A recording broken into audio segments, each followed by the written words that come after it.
राष्ट्रवादीचे माजी मंत्री नेते नवाब मलिक हे तुरुंगामध्ये होते. मंत्री पदावरती असताना तुरुंगात होते आणि त्यांना आता सर्वोच्च न्यायालयाने प्रकृतीच्या कारणामुळे 2 महिन्याचा जामीन, इंटरिम काय म्हणता येईल त्याला, अंतरिम जामीन मंजूर केलेला आहे. आम्हाला लाज वाटते म्हणून सुशील कुलकर्णींनी एक व्हिडिओ केला होता, त्याचाच एक पुढचा भाग मी तुमच्या समोर ठेवतो. अडचण कशी आहे माहिती आहे का, याच्यामध्ये फक्त नवाब मलिक इतका विषय नाहीये. सत्तेचा तुम्ही गैरवापर करता आणि ह्या सगळं करत असताना देशविघातक कृत्य करता, देशविरोधी लोकांशी तुम्ही हात मिळवणी करता. एक नवाब मलिकच्या बाबतीमध्ये असे तर ह्याच्यामध्ये धार्मिक पण त्याला अँगल दिला जातो. म्हणजे हे कसं काय अल्पसंख्याकांवरती कसा अत्याचार आहेत, अल्पसंख्याकांना ठरून ठरून कसं दोष दिले जातं, हा एक भाग. आणि तिसरा जो मुद्दा जो आम्हाला जास्त प्रामुख्याने आता समोर ठेवायचा आहे, राजकारणामध्ये अशा पद्धतीनं भ्रष्टाचारांना असो, गुन्हेगारांना असो अतिरिक्त प्रतिष्ठा प्रदान केली जाते. इतके वर्ष चारा घोटाळ्यामध्ये तुरुंगात असलेले लालू प्रसाद यादव जामिनावरती बाहेर पडतात आणि बाकीचे पण अजून त्यांच्यावरचे सगळे खटले पेंडिंग आहेत. असंख्य गोष्टी असताना सुद्धा हे जे I.N.D.I.A नावाचं जी काही नौटंकी चालू आहे, त्याची पहिली बैठक जेव्हा पाटण्यामध्ये झाली ती लालू प्रसादांच्या अध्यक्षतेखाली झाली किंवा त्यांच्या प्रमुख उपस्थितीमध्ये झाली. म्हणजे हा जो निर्लज्जपणा, आणि आपल्याकडच्या माध्यमांना सुद्धा काय झाले की ते साधा प्रश्न सुद्धा विचारत नाहीत.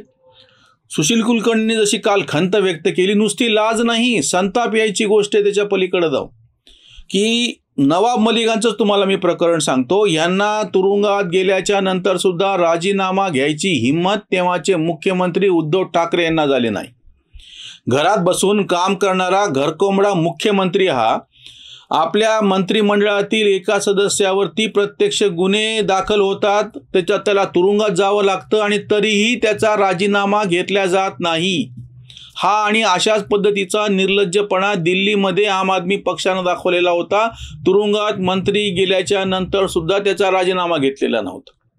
वस्तुतः नैतिकतेच्या पातळीवरती कुणालाही कुठल्याही कारणानं त्याच्यावरती शंका जरी आली तरीही राजीनामे घ्यायला पाहिजेत. आणि हे मी सांगतोय असं नाही, हे जे आम आदमी पक्षाचे ढोंग करणारे नेते आहेत यांचं अरविंद केजरीवाल यांचे जाहीर भाषण आहे. ते नुसतं बोट जरी आमच्यावर कोणी आमच्या लोकनेत्यावरती दाखवलं तर त्याचा आम्ही राजीनामा कसा घेऊत म्हणून, हे सगळे स्वतःला शाहू फुले आंबेडकरचा वारसा म्हणून घेणारे पुरोगामी पक्ष.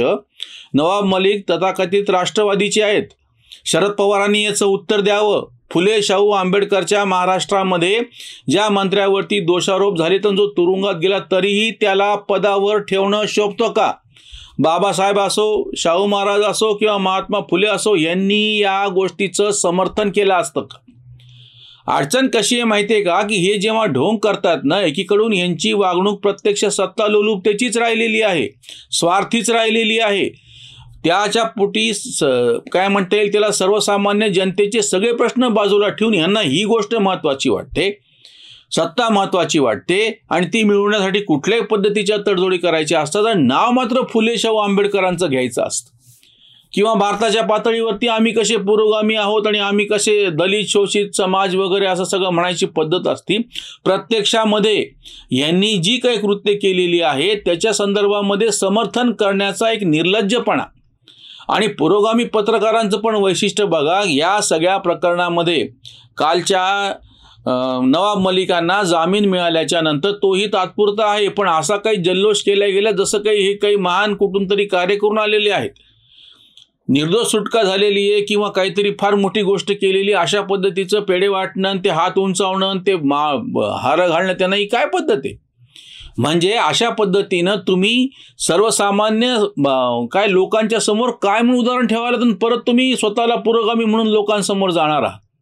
दुसरा एक अतिशय गंभीर मुद्दा आहे सर्वोच्च न्यायालयाच्या संदर्भामध्ये, की इतके तुमच्याकडे खटले पेंडिंग असताना तुम्हाला त्याच्याकडे लक्ष द्यायला वेळ मिळत नाही. अरे यांची ही प्रकृतीच्या निमित्तानं असलेली याचिका दाखलच कशासाठी करून घेतली? फेकून द्यायची तशाला तशी ती.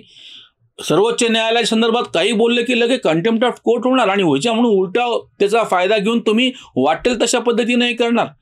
आता ही समजा मणिपूरच्या बाबतीमधला जो किस्सा आता या सगळ्या चर्चेमध्ये संसदेचं अधिवेशन चालू होतं, समोर आला होता, सुमोटो त्यांनी दाखल करून घेतले, चांगली गोष्ट.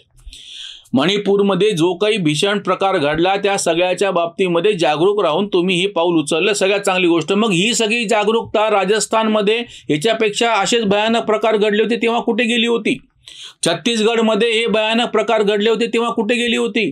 पश्चिम बंगालमध्ये 50च्या वरती मृत्यू हे फक्त मतदानाच्या वेळेस झालेले आहेत स्थानिक स्वराज्य संस्थेच्या, तेव्हा सुमुटो दाखल करून घ्यावा का नाही वाटला सर्वोच्च न्यायालयाला?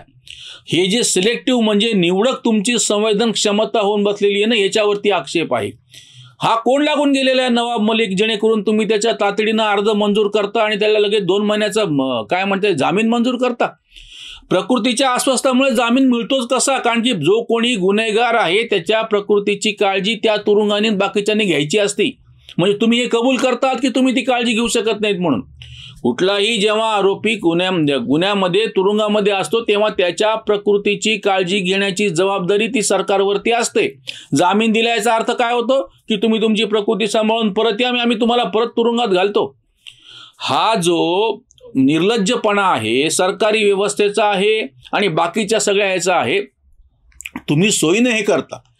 हे सगळे स्वतःला पुरोगामी म्हणून घेणारे, मग ते केंद्रामधले आत्ता 1-2 नव्हे 4 खासदारांचं निलंबन उडवलेलं आहे या सगळ्या प्रकरणामध्ये. आणि हे सगळे स्वतःला पुरोगामी म्हणून घेणार आहेत. मी तो धागा यासाठी जोडतो आहे की हे सगळे स्वतःला महात्मा गांधीचे काहीतरी वारसदार, फुले शाहू आंबेडकरच्या महाराष्ट्रामध्ये पुरोगामी पक्षाचे सगळे, संजय सिंग नावाचे आपचे जे खासदार निलंबित झाले त्यांना आत्ताच्या वर्तनापुरतं नाही, वारंवार त्यांचं वर्तन कसं असभ्य राहिलेलं आहे आणि केवळ संसदेमध्ये नाही, संसदेच्या बाहेर सुद्धा त्यांचं वर्तन कसं राहिलेलं आहे.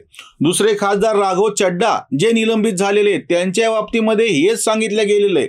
केवळ इथल्या पुरतं नाही, त्यांनी जे त्याच्यावरती दुरुस्ती सुचवली होती आणि 5 खासदारांची नावं मनानं त्याच्यामध्ये घुसडली होती, त्याच्यावरून त्यांच्यावरती कारवाई झाली. एवढं करून ते थांबले नाहीत. म्हणजे चुकून झाले म्हणायला, बाहेर पण त्यांचे वर्तन कसं राहिलेलं आहे, ते बोललेत कसे, ट्विट कसे केलेले आहे. अधीर रंजन चौधरी जे असं म्हणाले होते, हे सगळे पुरोगामी म्हणून मी एका लाईनमध्ये बसून त्याच्यावरती तुम्हाला सांगतोय की पतीच्या बाबतीत राष्ट्रपत्नी शब्द वापरला आणि तेव्हा ते म्हणले होते की माझी हिंदी चांगली नाही. मग नाविका कुमार सारख्या पत्रकाराने आता टोकलं की मग तुमची हिंदी चांगली नाही तर नीरवचा अर्थ शांतता आहे, म्हणून मी पंतप्रधान मोदीला नीरव मोदी बरोबर तुलना केली. मग इतकी चांगली हिंदी ताबडतोब सुधारली का? आत्ताच तुम्ही 6-7 महिन्यापूर्वी राष्ट्रपतीबद्दल बोलताना राष्ट्रपत्नी म्हणता आणि आता मात्र लगेच तुमची हिंदी सुधारली की तुम्हाला नीरव या शब्दाचा बारीक अर्थ पण कळायला लागला.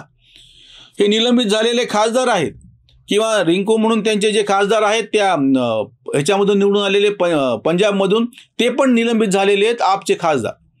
हे 4-4 खासदार निलंबित झालेले, त्यांचं वर्तणूक कशा पद्धतीची पहा. आणि आता तर टीव्ही चालू आहे, तुम्ही बघू शकता.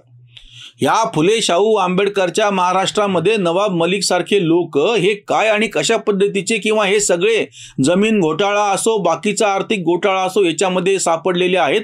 आणि आव मात्र काय आणतात हे की फुले शाहू आंबेडकरचा महाराष्ट्र, त्याच्यावरची उसंतवाणी. जामिनावरती सुटला नवाब, जश्न का जवाबत ओठांवर.